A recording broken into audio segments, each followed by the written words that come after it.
Good day, sir. I am Skizer Elagrama from Section Bravo. So, for this video, I would like to explain hexagons in nature. So, here is the sample pic of hexagons.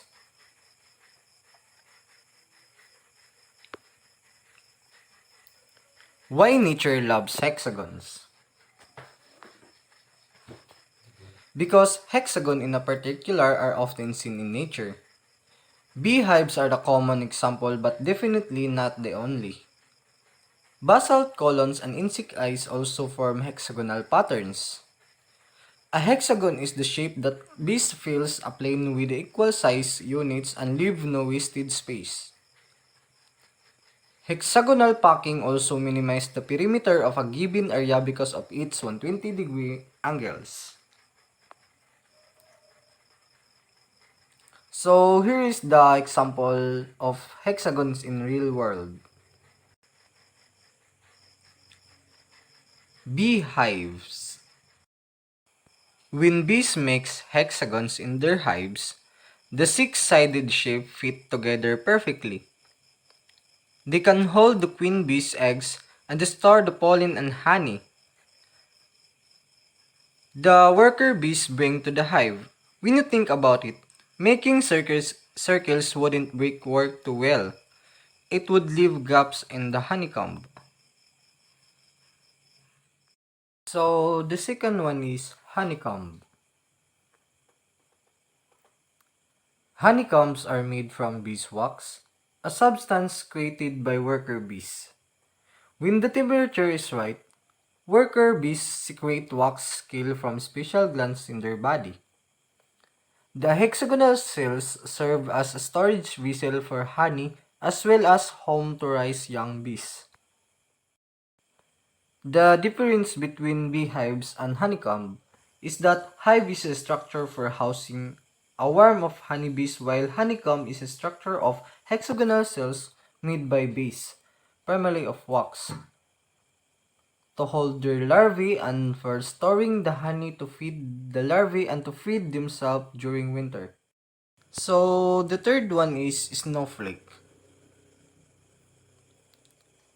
All snowflakes contain six sides or point owing the way in which they form.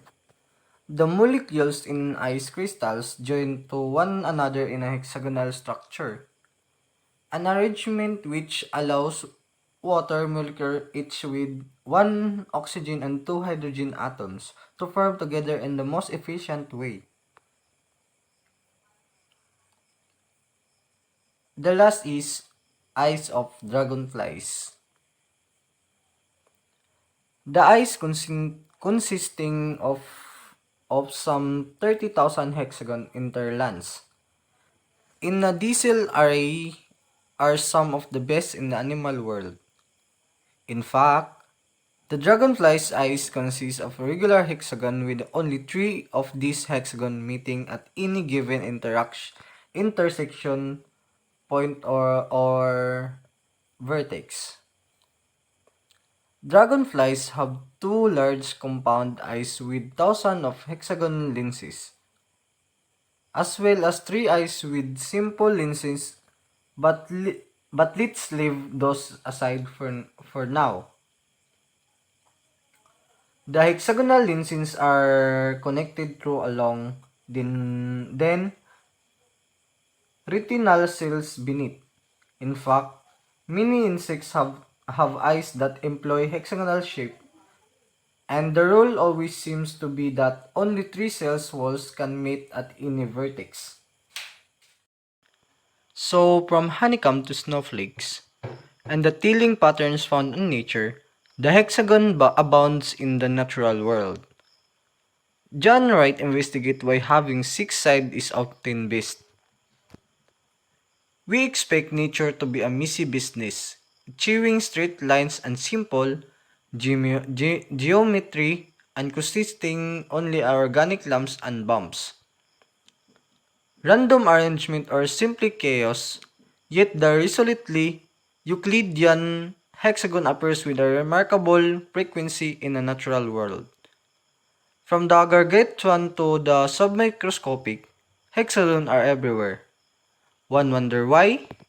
It's all down to efficiency, utility, and an occasional ability to form almost inadvertently. The hexagon is a symmetrical, simple, and enjoy the real skin of allowing itself to tessellate. Furthermore, as tessellating shape go, it's supreme as it can circumscribe the largest area for a given perimeter. So that's all for hexagon in nature, sir. Thank you. So let's move in golden ratio and Fibonacci in music.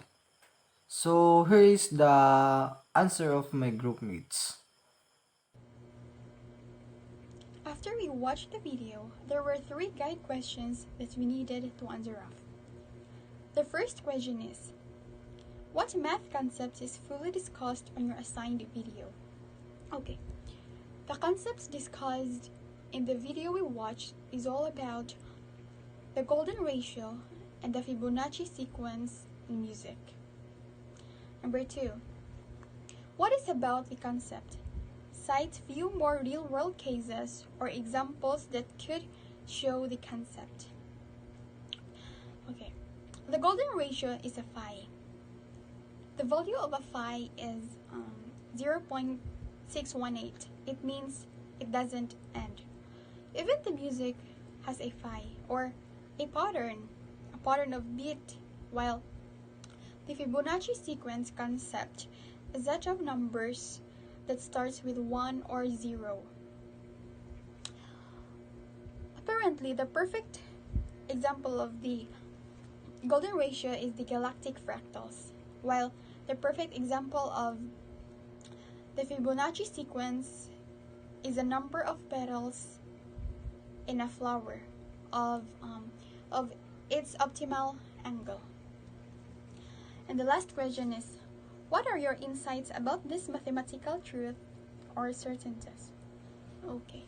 My insights about this mathematical certainties or truths, this creates a higher meaning. I mean, it could be like the puzzle. A puzzle that needs to be stimulated a deep attentiveness to verify its meaning and purpose. Thank you. Good afternoon. I am going to explain or answer the guide question that given to us. The first question, what math concept is fully discussed on our assigned video? The math concept that fully discussed on our assigned video is about the golden ratio in music, the Fibonacci sequence, and the phi moment. The second question is, what is about this concept? Cite few more real-world cases or examples that would show the concept. In the golden ratio, the 1.618, 0339887, or in short, the phi, is the irrational number. Phi means it doesn't end. The Fibonacci sequence has to do with the golden ratio, like in the video stated. As the sequence goes higher, the ratio between the number gets closer to the 1.618 or the phi. The golden ratio is present in many things around us, like in nature, a man-made artifacts, and even in music.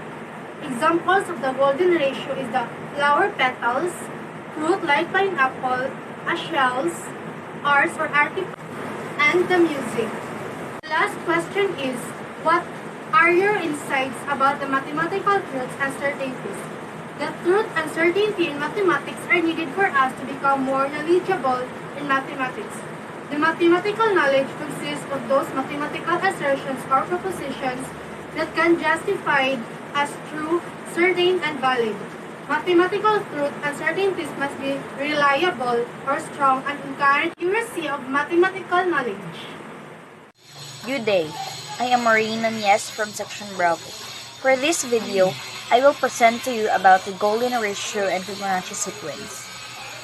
The math concept that fully discussed on the video is a ratio of sequential Fibonacci numbers to 1, 3, 2, 5, 3, and etc. approach the golden ratio.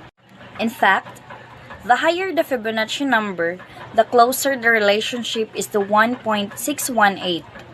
The golden ratio is sometimes called the divine proportion because of its frequency in the natural world. Example, flower petals. The number of petals in the flower consistently follow the Fibonacci sequence. And the other example is fruits and vegetables. Number 2. This concept is all about the golden ratio and the Fibonacci sequence. The golden ratio describes predictable patterns in everything from atoms to huge stars in the sky. The ratio is derived from something called Fibonacci sequence, named after the Italian founder Leonardo Fibonacci. Nature uses this ratio to maintain balance, and the financial markets seem to as well. My insight about mathematical truths or certainties is certainly something that will definitely happen. Victory is now a mathematical certainty. Synonyms and related words, something that is certain or likely to happen. The kind of truth you get in math is a rather low level of truth. Tautological truth. Physicists use math as a tool to whatever extent they are able to put truth in at the beginning. Math allows one to derive consistent results. The choice of what math to use has to be part of the input, an empirical choice. That's all, and thank you. Good day, I'm Joselito Iman Patilan Jr. For this video, I will present to you the golden ratio and Fibonacci sequence. Math concept that fully discussed on the video is the ratio of sequential Fibonacci number 2, 1, 3, 2, 5, 3, etc. The approach to the golden ratio. The higher the Fibonacci numbers, the closer the relationship is to 1.618. The golden ratio is sometimes called the divine proportion because of its frequency in the natural world. Example is seed heads and tree branches. The head of the flower is a subject to Fibonaccian process. 2. This concept is about the golden ratio and Fibonacci sequence. Golden ratio is described the predictable pattern of everything on atoms to huge star in the sky. The ratio is derived from something called Fibonacci sequence, after its Italian founder, Leonardo Fibonacci. Number 3. My insight about this mathematical truth or certainties is certainly something that will definitely happen. Victory is now a mathematical certainty, has synonyms and related words. Something that is certain or likely to happen. The kind of truth you get in math is a rather low level of truth. Tautological truth. Physicists use math as a tool. Whatever extent they are able to put truth in at beginning. Math allows one to derive consistent results. The choice of what math to use has to be a part of the input, an empirical choice. That's all. Thank you. Good morning.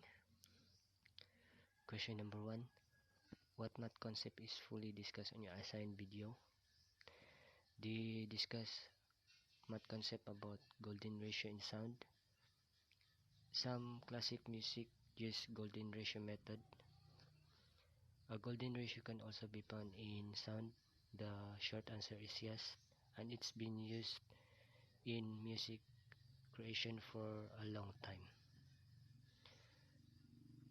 Albeit unknowingly, the technicalities of the sound of music if you apply the golden ratio method. Question number 2. What is about this concept? Cite few more real-world cases or examples that would show the concept. The golden ratio, which can be seen in any places in visual arts and nature, has eluded many artists from ancient times to the present. Wavetable synthesis, so you can use any type of synthesis you choose. Wavetable synthesis allows you to employ geometrical shapes and images to create the wavetable itself. With the images following the golden ratio proportions, I use serum. So if you have the plugin, try downloading a picture of a golden ratio spiral and dragging and dropping it into Serum's wavetable area, which will convert the image into sound. This frequently results in interesting timbres. Question number 3. What are your insight about these mathematical truths or certainties? So, I was amazed that golden ratio can be applied in any point of life. In music, there is music patterns, mathematically speaking, in sequence of Fibonacci. It explains that the number should be corresponds. It really connects us up to a perfect tone, balance, and sound. Thank you. The first question is, what math concept is full discussed on your assigned video? The answer is, the video tells about that the relationship between golden ratio and Fibonacci sequence is how related in music. The second question is, what is about this concept? Cite few more real world cases or example that would show the concept. For example, the golden ratio can be found in the specific part of violin, the dividing lens. The golden ratio comes from the Fibonacci sequences, is also used from saxophone, speaker wires, and other design of some cathedrals. The question number 3 is, what are your insight about mathematical truths or certainties?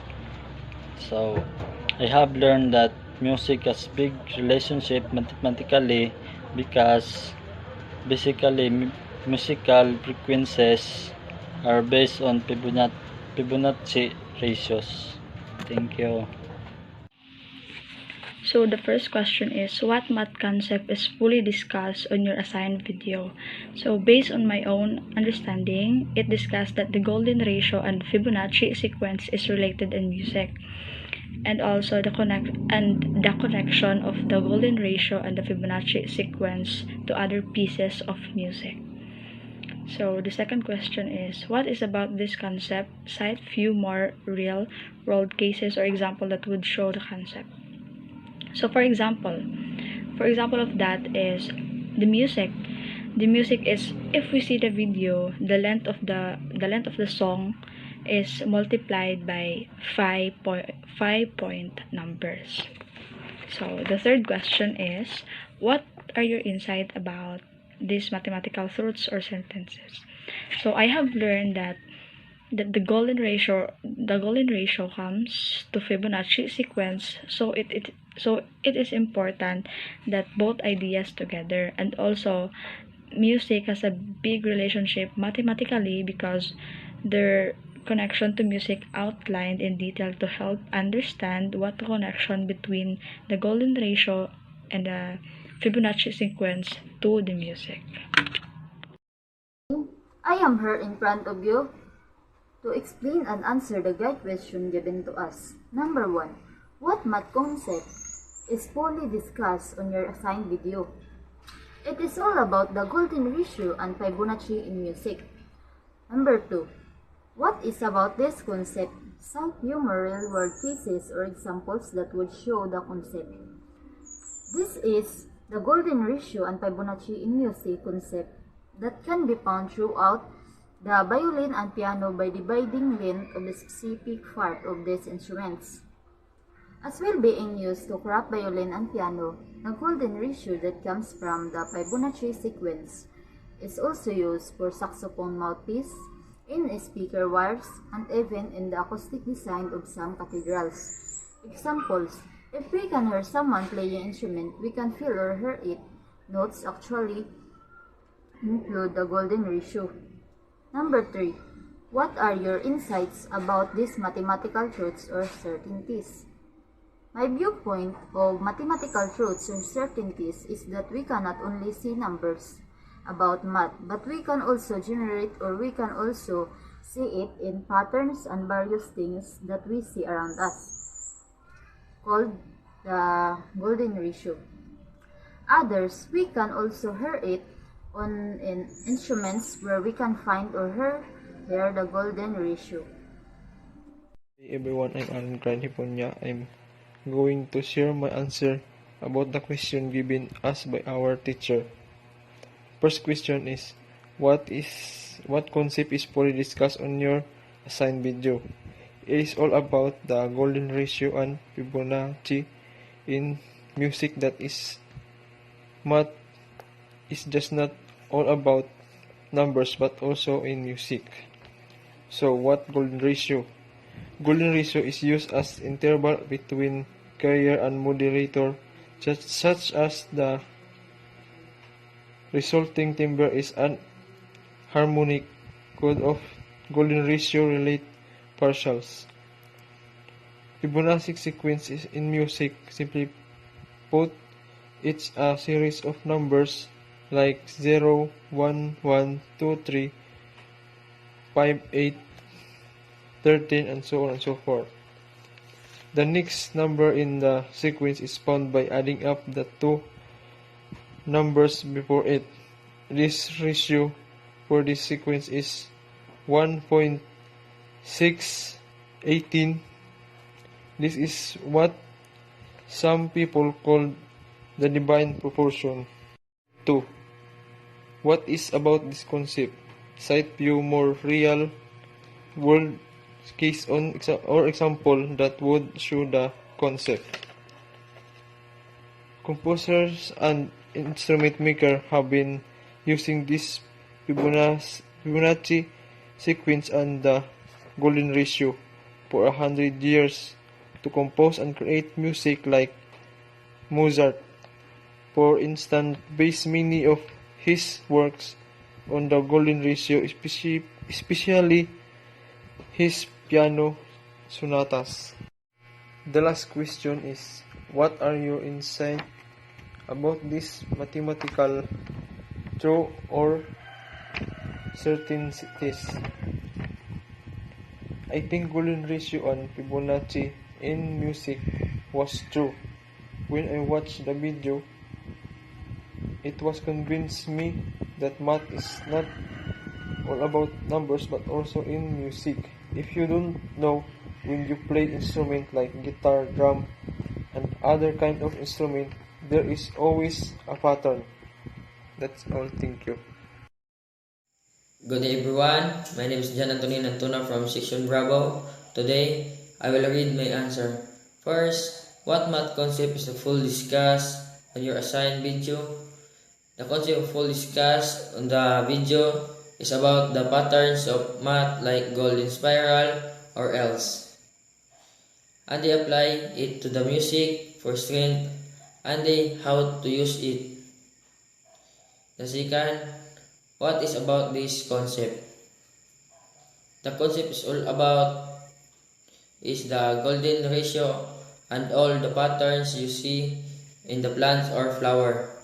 The last one, what are you insight about this mathematical trust or certainties? Mathematical trust became topic of frequent discussion. Those are problems that made the contemporary discussion.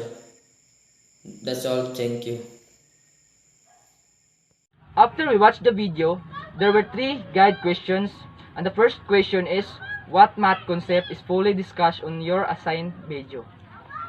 The concept of the video that we watched is all about the golden ratio and the Fibonacci sequence in music. Question number 2. What is about this concept? Cite from more real world cases or examples that would show the concept. The golden ratio is the irrational number 5, and the value of the golden ratio is 0.618. It means it doesn't end. While the Fibonacci sequence is the set of the number that starts with 1 or a 0. And the perfect example of the golden ratio is galactic fractals, while the Fibonacci's, the perfect example is a number of a petal in a flower. And the last question is, what are your insights about these mathematical truths or certainties? For my insights about the mathematical is something that completely certain to happen, and we can possess a mathematical certainty that 2 and 2 make 4, but his rarely matters to us. Good day, my name is GB Olig Kuban, and now I will present to you about the golden ratio and Fibonacci sequence in music. Number 1. What math concept is fully discussed on your assigned video? The math concept that fully discussed on my assigned video is all about golden ratio and the Fibonacci sequence. Number 2. What is about this concept? Cite few more real-world cases or examples that would show the concept. The golden ratio and Fibonacci sequence, it has many uses. One of which is the balance and stability of objects. Consider the Parthenon in Athens, Greece. Its architecture is wonderfully made because of the help of golden ratio and Fibonacci sequence. For example, is pine cones, fruits and vegetables, flower and petals, and etc. Flower petals, the number of petals in flower consistently follow the Fibonacci sequence. Number 3. What are your insights about this mathematical truth or certainties? The insight about this mathematical truth or certainties is certainly something that will definitely happen. Victory is now a mathematical certainty and kind of truth that you get in math is a rather low level of truth. Tautological truth, physicists use math as a tool. To whatever extent they are able to put truth in the beginning. Math allow one to derive consistent result.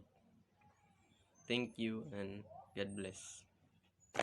Good morning, ma'am and sir. I'm Edward S. Ortigas from Section Bravo. This is my video presentation from Group 2 Hexagon.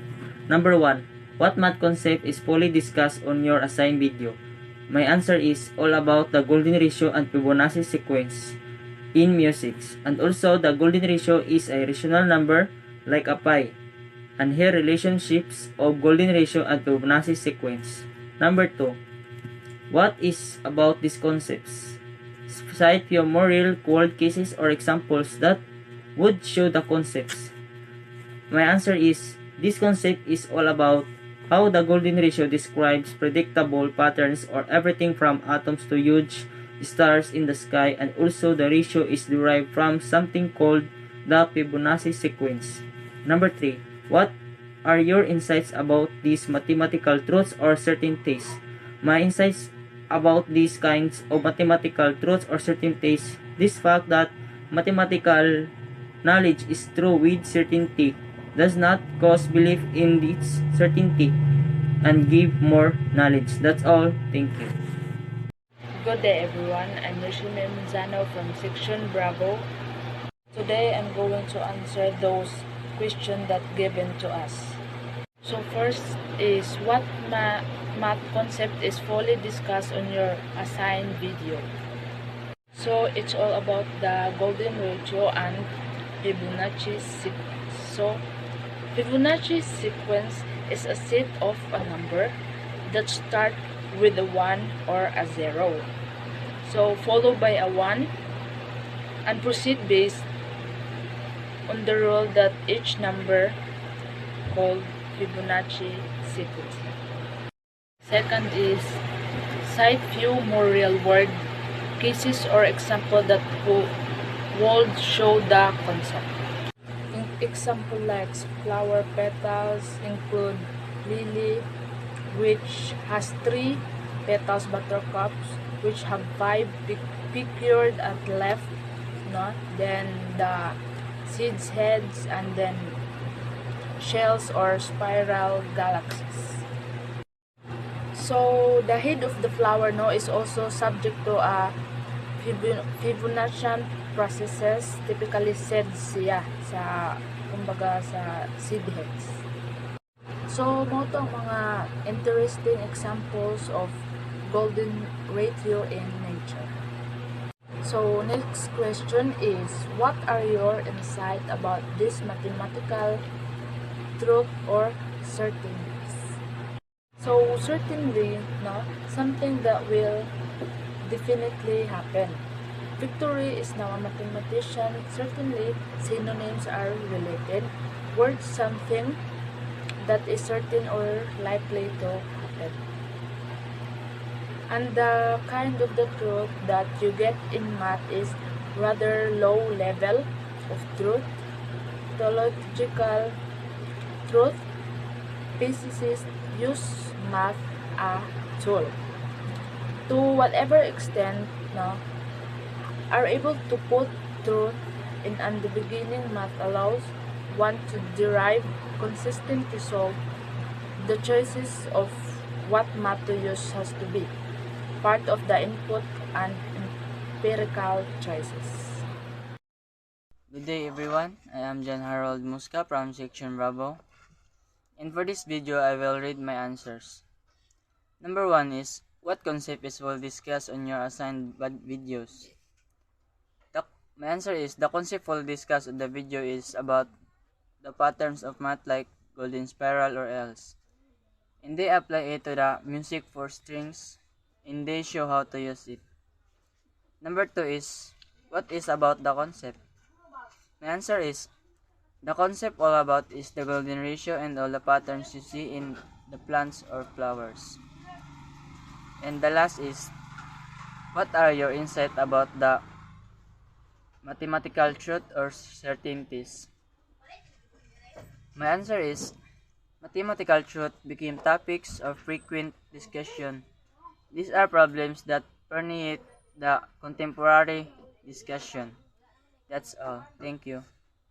Today, I'm Kobe Kiawan, so that I'm going to explain the concept is fully discussed on our assigned video. The video that has been assigned to us all about golden ratio and Fibonacci in music. Popular musical theorist Erno Nevia was one of the most first authors to discuss how the golden ratio and Fibonacci sequence were used in the composer Bela Bartok's music. There are extremely studied art such as paintings, nature, because the golden ratio is derived that Fibonacci sequence. It is critical to combine the two concepts. Their connection to music describe the detail to help us understand the relationship with music. Number 2. A scale composed of 8 notes, of which the third, fifth notes create foundation of dominant note as 50 note, make up the octave, so 8 divided by 13 to 0, 16, 5, 3, 8, the golden ratio. Number 3. The Fibonacci sequence of the numbers, the golden ratio, are clearly manifested in music. The numbers be found the octave. According to Horace research, the Debussy works, the composer used golden ratio and Fibonacci numbers to structure his music. Fibonacci numbers naturally harmonious, and the exponential growth that the Fibonacci sequence typically defines in nature represented in music by using Fibonacci notes included. It is already been discovered in these fields of quantum mechanics and time. Thank you.